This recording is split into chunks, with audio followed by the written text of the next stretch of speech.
बताएं माँ यशोदा बाबा नंद का क्या हाल है? क्या हाल है बोली? बाबा रोवी रोवे मैया उड़ी उड़ी खावे रे कोई उधो द्वारिका श्याम के जब उड़ी उड़ी खावे रे।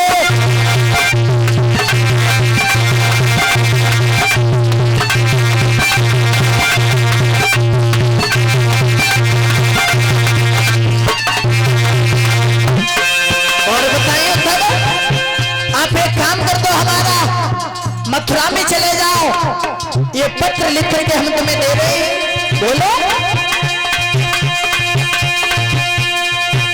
अरे चिट्ठी लेती द्वारिका जइयो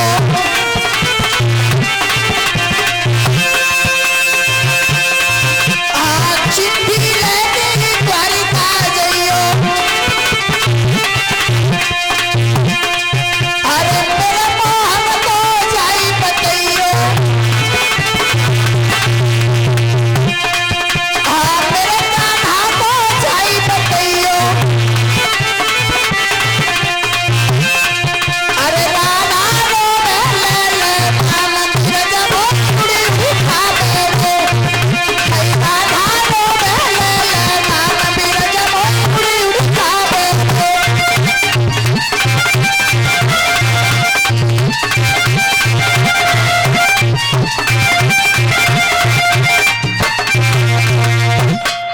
बोलिए आनंद कंद भगवान की, बाके बिहारी लाल की। और ये 501 रुपए से हमें सम्मानित कर रहे हैं भ्राता जीतू यादव, जो हमारे परिषद जी के सपुत्र हैं। भगवान से कामना करेंगे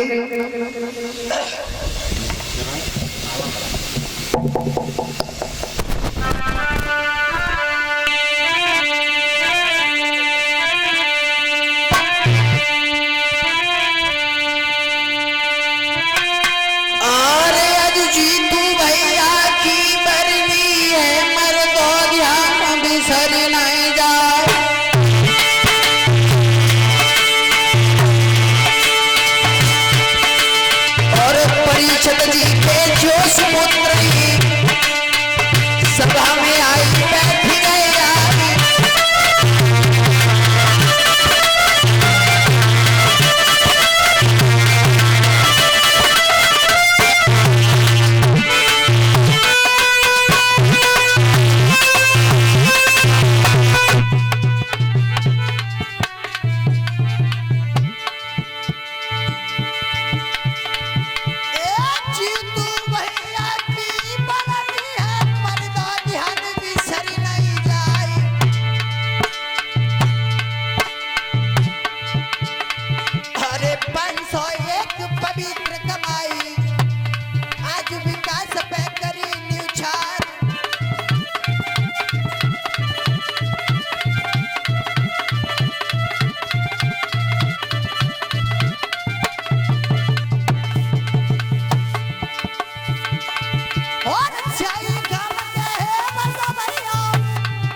धर्मेंद्र शास्त्री के परमाशिष पे कर रहे नोट न की वो छाप।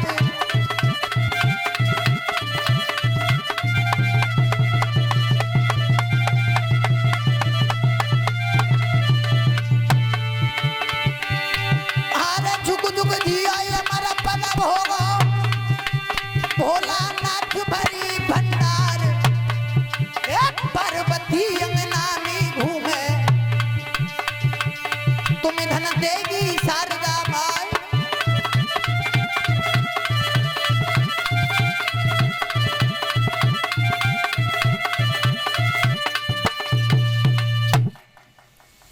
बोले आनंद कंद भगवान की।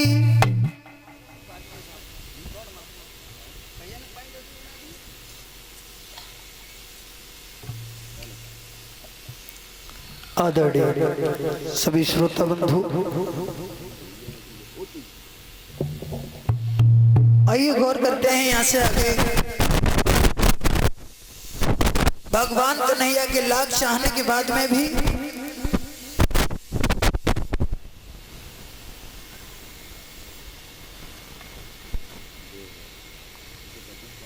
बार में ये मगलच्छू की सेना को लेकर के मथुरा के ऊपर आक्रमण किया। जाकर के जिस समय मथुरा को घेर लिया है, साथ में एक काल्यवन नाम का राक्षस था, उसे वरदान प्राप्त था, कोई भी उसे मार नहीं पाता था। और जिस समय भगवान कन्हैया ने उस काल्यवन को आता हुआ देखा तो रण को छोड़ दिया, भागने लगे। लड़ाई नहीं की, युद्ध नहीं किया, भागने लगे। काल्यवन पीछे से आवाज लगा रहा है, कहां भाग रहा है, रण छोड़। तूने अपने मन में यह सोच लिया कि जरासंध को हरा दिया तो सारे विश्व को हरा दिया, अरे हमसे युद्ध कर। लेकिन भगवान कन्हैया ने एक भी बात नहीं सुनी, आगे भागते गए भागते गए भागते गए और धौलागिरी की गुफा थी, उसमें जाकर के भगवान कन्हैया प्रवेश कर गए। धौलागिरी की गुफा में जिस समय प्रवेश किया है तो क्या देखा, उसमें एक महापुरुष सोए हुए हैं, सो रहे थे गहरी निद्रा में। भगवान कन्हैया ने अपने पीतांबर को उठाया, उन्हें ऊपर से उड़ा दिया, झांक दिया। और जिस समय काल्यवन पीछे से भागता हुआ आया, मन में ये विचार किया है ये भगवान कन्हैया कितना पागल है, कितना पागल है जो इस गुफा में आकर के सो गया। इसने क्या सोचा कि सोते हुए व्यक्ति को हम मारेंगे नहीं, यहाँ पर आकर के ये पीतांबर ओढ़ के सो गया है तो क्या तू बच गया, आज हम तुझे छोड़ेंगे नहीं, उठ। जैसे ही उस पीतांबर को झटका, साथ में ही उस महापुरुष की नींद खुली, और नींद खुलने के साथ में ही उसकी आंखों की अग्नि से उस काल्यवन को जल करके भस्म हो गया। काल्यवन जो था उस महापुरुष के नेत्रों की अग्नि से जल करके भस्म हो गया। कौन थे? जो कन्हैया ने उन्हें अपना पीतांबर उड़ाया था, जिनकी नेत्रों की अग्नि से वो काल्यवन जल करके भस्म हुआ, कौन थे? बताया ऐसा जाता है वो मानधाता के पुत्र थे जिनका नाम था मुचकुंद। जब देवासुर संग्राम हुआ था उस समय पे मुचकुंद महाराज ने देवताओं की बड़ी सहायता की थी, बहुत सहायता की थी। देवासुर संग्राम में विजय प्राप्त हुई देवताओं। उसके बाद में देवताओं ने ये कहा कि मुचकुंद तुमने हमारी बहुत सहायता की है, आप हमसे कोई वरदान मांग लो। जवाब दिया है प्रभु हमें कुछ नहीं चाहिए, अगर आप कुछ देना चाहते हो, तुमसे युद्ध करते करते, तुम्हारे साथ में युद्ध करते करते इतना परास्त हो चुका हूँ, अब मेरे शरीर में इतनी सामर्थ्य नहीं है कि बैठ भी पाऊं थोड़ी देर। आप ऐसा करो, कोई ऐसा स्थान हमें बता दो जहां जाकर के हम अपने निंद्रा को पूरी कर सकें।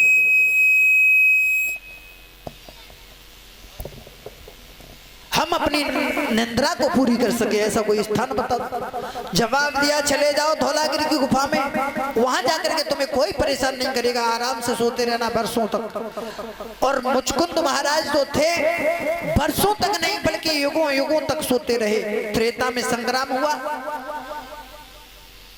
सतयुग में संग्राम हुआ, त्रेता निकल गया, द्वापर युग आ गया, तब तक मुचकुंद महाराज सोते रहे। देवताओं ने पीछे से एक वरदान और दे दिया था, जवाब दिया था सुना मुचकुंद आप जा रहे हो सोने के लिए, कोई बात नहीं चले जाओ, ये हम तुम्हें वरदान दे रहे हैं, जो भी तुम्हें प्रथम बार जगाने की चेष्टा करेगा तुम्हारी नेत्रों की अग्नि से, चाहे वो भगवान के समान क्यों ना हो, लेकिन जल करके भस्म हो जाएगा।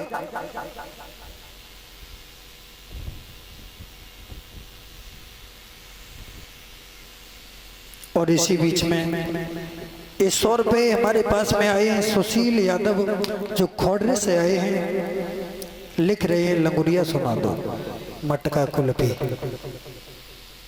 और 50 रुपये नवलदे मैया, नवलदे मैया ये सुनना चाहती हैं बिछुअन पर रूठी ना रहे।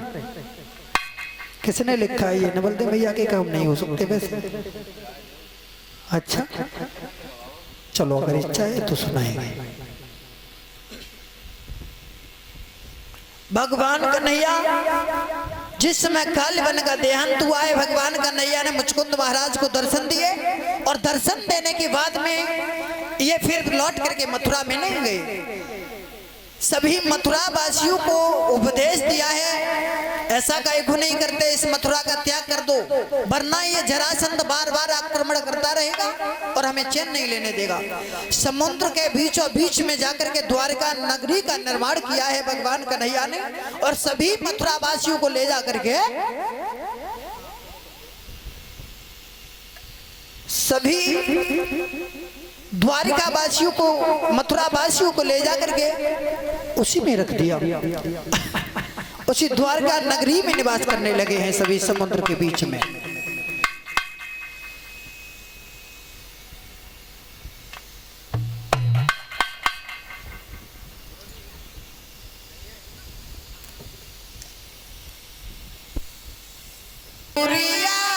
लाई दे मट्टी का कुल्फी,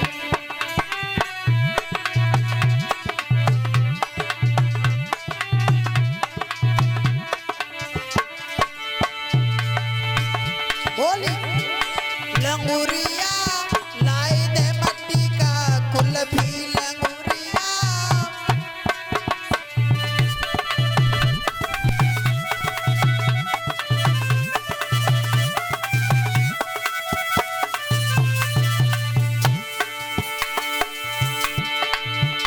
अरे भरी दोपहरिया में डीजे बजावे,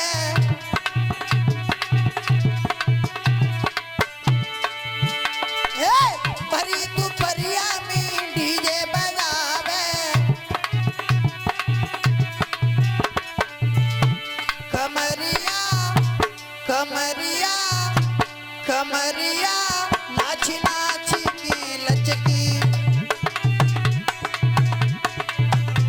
लंगूरिया लाई दे मट्टी का कुल्फी, लंगूरिया।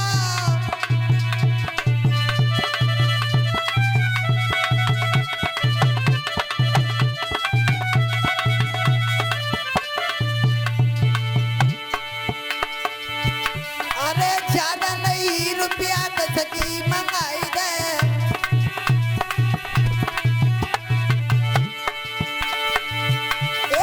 ज्यादा नहीं रुपया 10 की मंगाई दे, नजरिया नजरिया नजरिया मटका पे ही अटकी,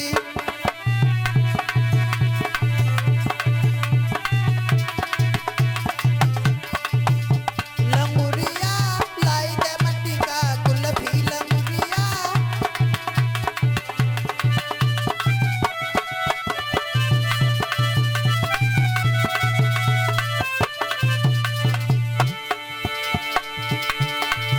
अरे मेला में आए निकल सर्कस दिखाई दे, हाँ मेला में आए निकल सर्कस दिखाई दे,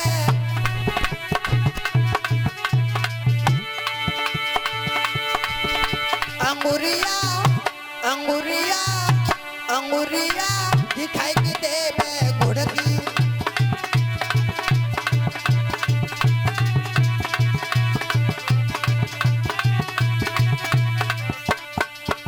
लंगूरिया लाई दे मट्टी का कुल्फी,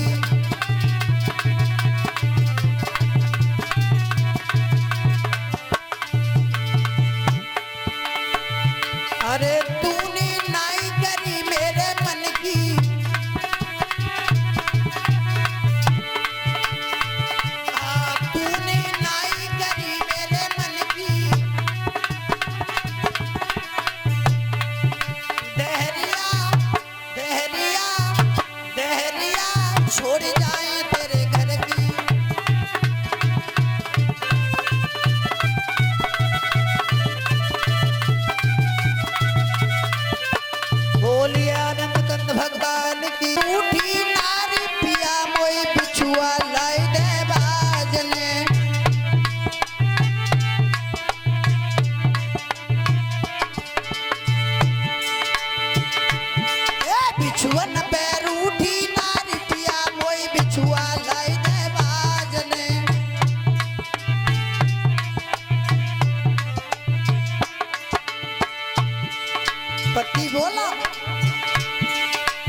बिछुआ बने।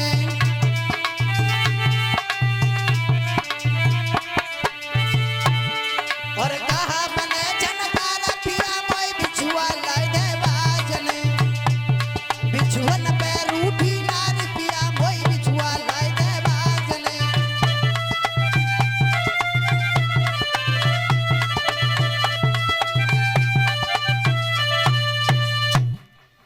आइए गौर करते हैं कथा की तरफ। जिस समय भगवान कन्हैया अपने नाना उग्रसेन के साथ में, पिता वसुदेव और देवकी के साथ में उसी द्वारिकापुरी में जिस समय रहने लगे हैं, समुद्र के बीचों बीच में। अब आइए गौर करते हैं भगवान कन्हैया के जो बड़े भैया थे बलराम, उनकी शादी कैसे भई। प्रमाण ये मिलता है इनकी शादी रेवतक के बसने वाले, अरुणत नगरी के बसने वाले महाराज रेवतक की पुत्री रेवती के साथ में भई। प्रमाण ये मिलता है ये रेवती तो जो थी बलराम से 2 युग बड़ी थी। 2 युग मतलब ये इसका जन्म हुआ था सतयुग में, त्रेता निकल गया, द्वापर आ गया, लेकिन महाराज रेवतक को ये अपनी बेटी का ध्यान नहीं रहा कि हमारे घर में कन्या है, उसकी शादी करनी है। और धीरे धीरे उस रेवती को 21 हाथ की लंबाई हो गई। उस रेवती की बताया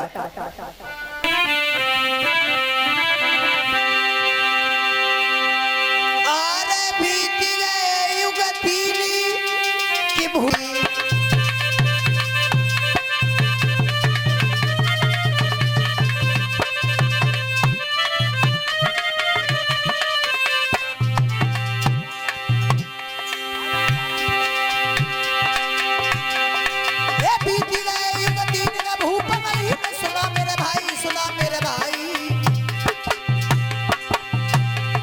तोले 21 हाथ की हुई गई रे बिटिया की लंबाई। तोले 21 हाथ की हुई गई रे बिटिया की लंबाई।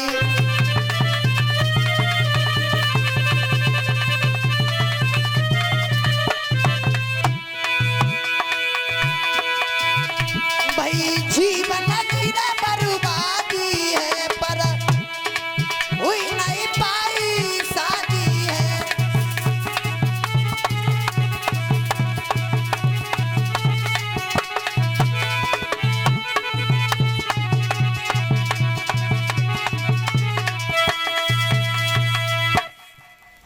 युग व्यतीत हो गए लेकिन रेवती की शादी नहीं कर पाई। एक दिन रेवती की मैया ने आंगन में बैठ करके सोचा है हमारी पुत्री शादी के लायक हो गए, अगर घर में और सियानी है घर में मेरी रेवती।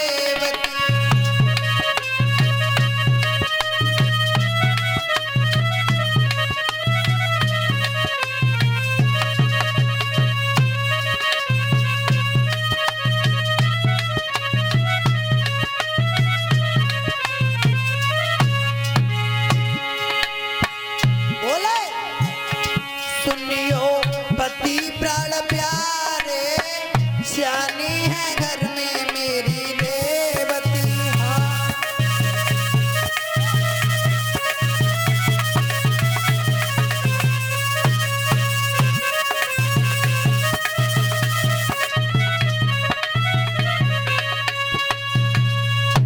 जवाब दिया है प्रभु तुम्हें हमारी पुत्री के बारे में ध्यान नहीं, कोई ऐसा उपाय करो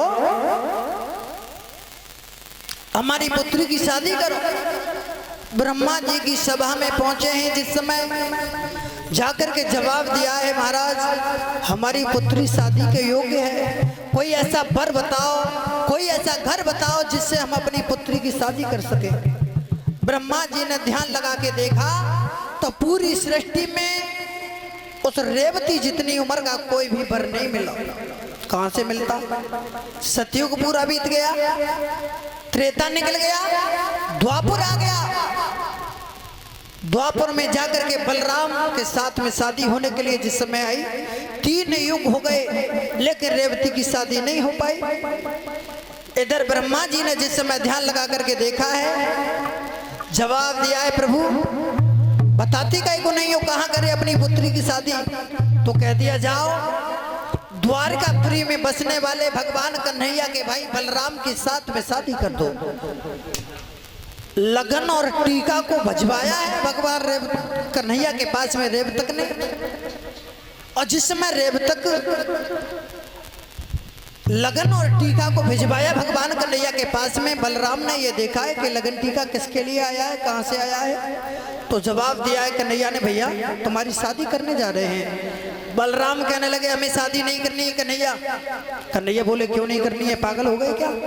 अगर तुम शादी नहीं करोगे तो हमारी नहीं होगी, और हमारी शादी नहीं होगी फिर काम खराब हो जाएगा। पहले तुम्हें शादी तो करनी पड़ेगी। कन्हैया जी के बार बार कहने पे वो बलराम दूल्हा बन करके जिस समय चले हैं, सखियां आंगन में गीत गा रही हैं, दूल्हा बना रही हैं भगवान बलराम को। और जिस समय दूल्हा बन करके चले हैं वो बलराम, अरे शीश पे मोहर को अब बेधार की चले, शीश पे मोहर को अब बेधार की चले, हो रोहिणी के लला पर में श्याम का चले।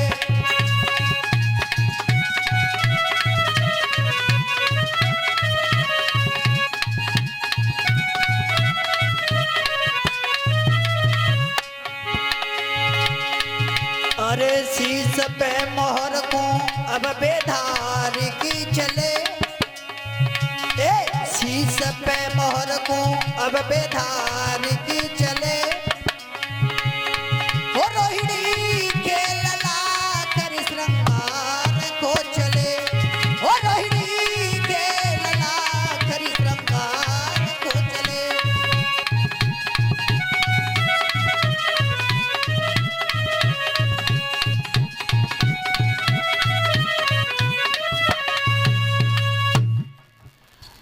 बलराम जिस समय दूल्हा बन के चले हैं, शादी के लिए जिस समय मंडप के नीचे रेवती को बुलाया गया, और रेवती को जिस समय सभी बरातियों ने देखा है, भगवान कन्हैया की साथ में बाबा नारद चल रहे थे। नारद कन्हैया एक ही पास में खड़े थे, और जिस समय रेवती की लंबाई देखी तो हंसने लगे। भगवान कन्हैया को हंसता हुआ देखा नारद ने, तो जवाब दिया कन्हैया क्या बात है, क्यों हंस रहे हो? जवाब दिया क्या पूछ रहे हो नारद, तुम्हें कुछ पता नहीं? ऐसा लगता है तुम बच्चे हो।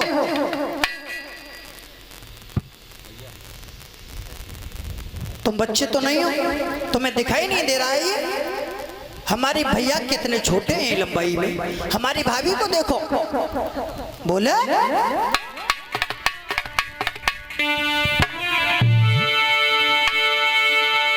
अरे ये लंबी भौजाई और छोटा है मेरा भाई, बस इन्हें देख कर हंस रहे सभी, बस इन्हें देख कर हंस रहे सभी।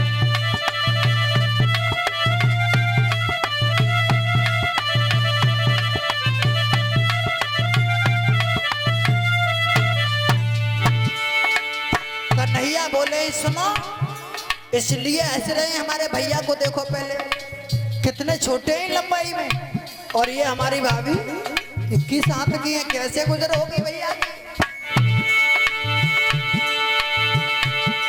मेरी लंबी भौजाई और छोटा है मेरा भाई, बस इन्हीं देख कर हंस रहे सभी, बस इन्हीं देख कर हंस रहे सभी।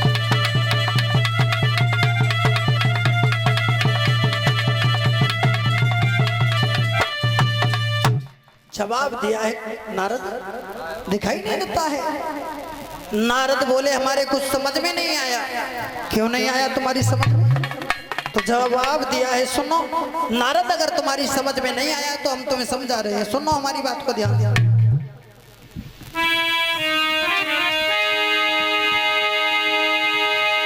अरे कैसी गुजरा होई भैया की और इतनी लंबी सुकुमारी से जा प्यारी भवन हमारी से।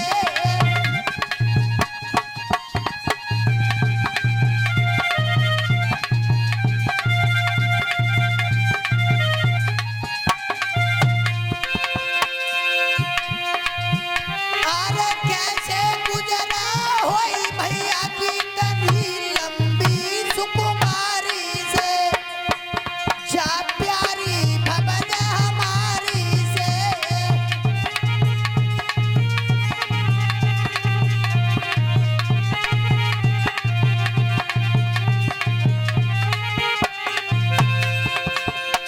नारद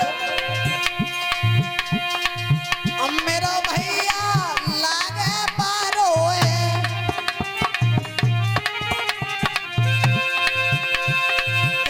मेरो भैया लागे पारो है।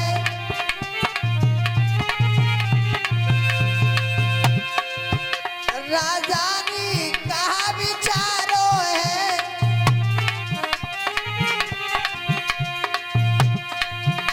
अरे इतनी दिन तक रही बाप घर लंबी भई महतारी से या प्यारी भवन हमारी से।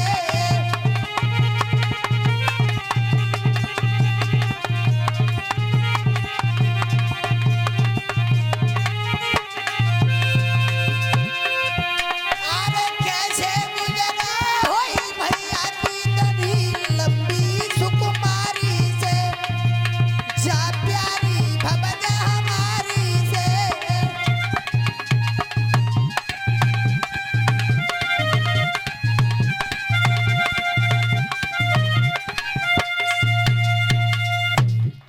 जवाब दिया है देवर्षि नारद,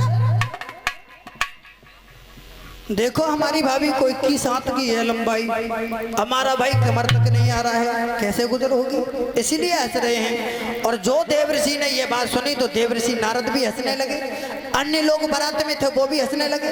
कन्हैया बोलने लगे सुनो नारद, हंसने वाली बात तो केवल एक है। पहले तो ये किसी जब यहाँ से जाएंगी दुल्हन बन करके,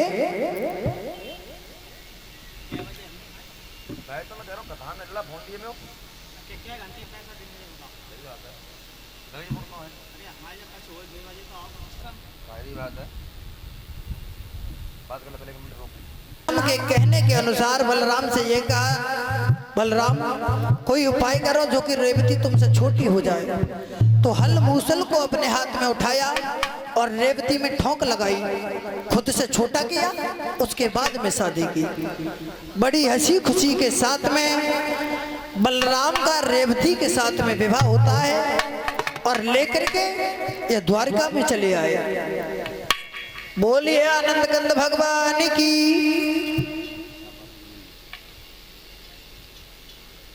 और ये 100 रुपये भिजवा रहे हैं सचिन यादव, खोड़रे से आए हैं, लिख रहे हैं एक भजन सुना दो, कुंदी धीरे से खोलना।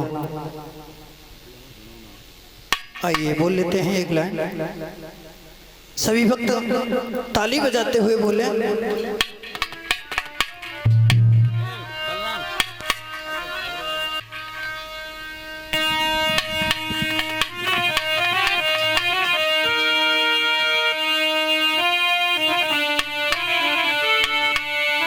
अरे काना धीरे धीरे, हो काना धीरे धीरे, काना धीरे धीरे चले आना रात को, दिल तड़प रहा है मुलाकात को।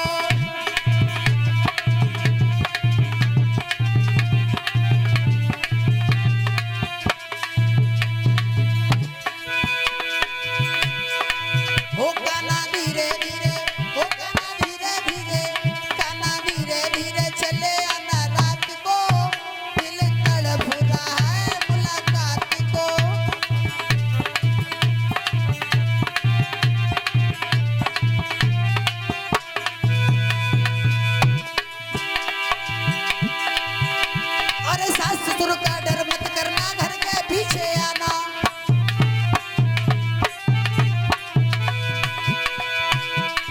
सास ससुर का डर मत करना घर के पीछे आना। और लगा नसेली छत के पीछे चुपके से चढ़ आना। कुंदी देना होले, हाँ कुंदी देना होले, कुंदी धीरे से बजाना मनु बात को, दिल तड़प रहा है मुलाकात को।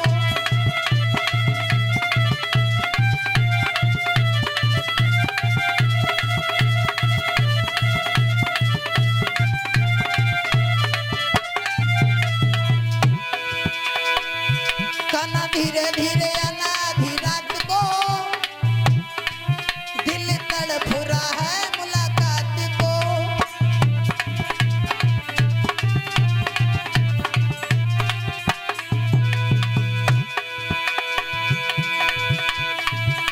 अरे जेठ जेठानी का डर मत करना घर के पीछे आना।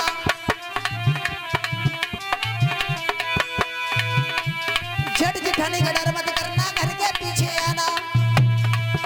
और लगा नशेली छत के पीछे चुपके से चढ़ आना। फिर देना हीरे, फिर देना धीरे, फिर देना धीरे हाथों में तुम हाथ को, दिल तड़प रहा है मुलाकात को।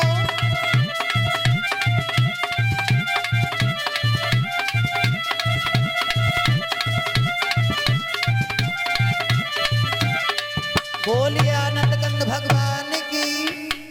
आइए, कबीर दास का एक लिखा हुआ भजन है, वो हम आपके सामने पेश कर रहे हैं। अरे मठर पे अधर चले चाकी रे, मठर पे अधर चले चाकी रे।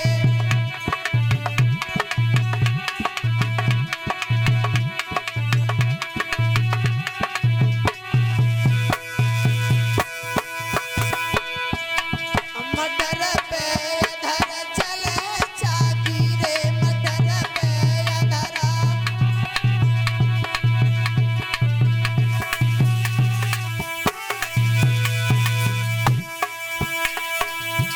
अरे ब्रह्मा पीस जाने पिसड़ू पीसे, पिसड़ू पीसे नहीं न शंभु पाखी रे। मटर पे अधर चले चाकी रे, मटर पे अधर चले चाकी रे।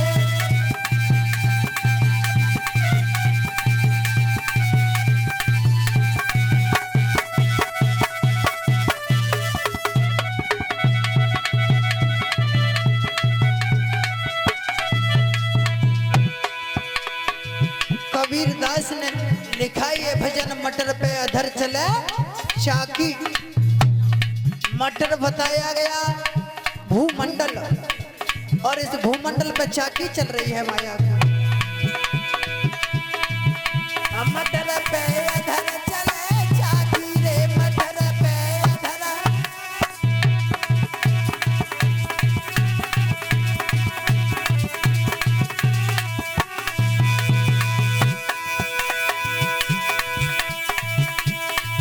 अरे तीनों लोग पीस की आई, पीस की आई, हंस गई नारी खुदा की। मटर पे अधर चले चाकी रे, मटर पे अधर।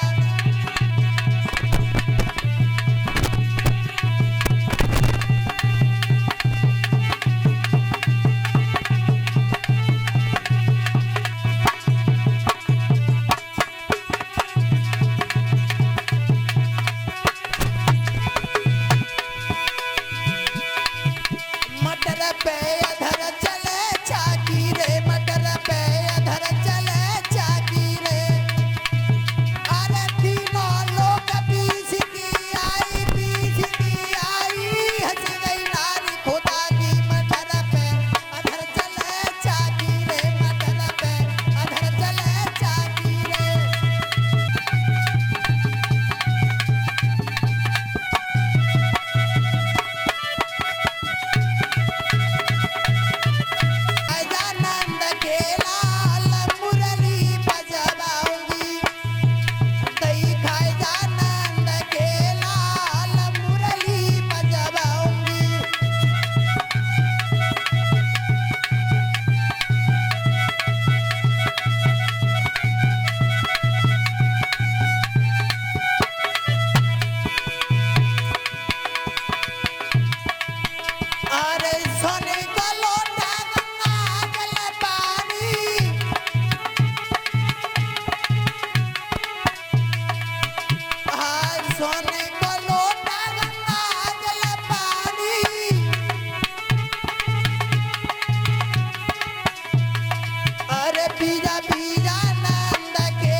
भगवान कन्हैया का प्रथम विवाह कंचनपुर के बसने वाले महाराज भीष्मक की पुत्री रुक्मिणी के साथ में हुआ। इन महाराज भीष्मक के 5 पुत्र थे। सबसे बड़े वाले पुत्र का नाम था रुकुम और छोटे वाले पुत्र का नाम था रुकबेश। पुत्री सबसे छोटी थी। जब रुक्मिणी का विवाह हुआ उसी समय पे बाबा देव ऋषि नारद का पदार्पण होता है।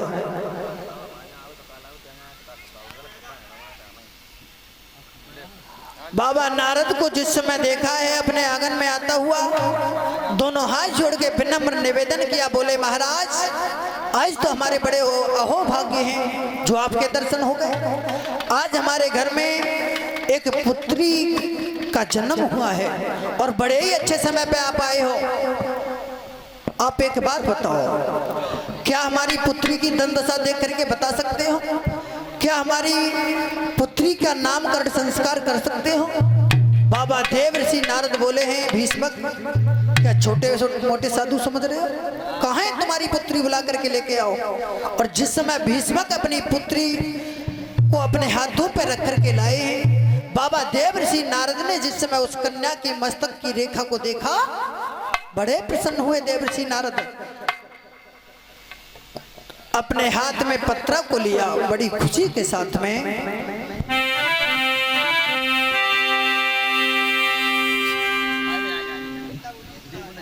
और इसी बीच में ये 50 रुपए सपना यादव जो सत्येंद्र यादव की पुत्री हैं, परिषद जी की नातिन है। भगवान से कामना करेंगे भगवान सदैव दीर्घायु हो, समाज का सम्मान मिलता रहे। और सभी भक्तों से एक बार पुनः निवेदन करेंगे, यहाँ से आगे की कथा हमारे परम आदरणीय गुरुदेव जी के मुखारबिंद से आप श्रवण करेंगे। सभी भक्त बड़े ही ध्यान पूर्वक कथा को श्रवण करें।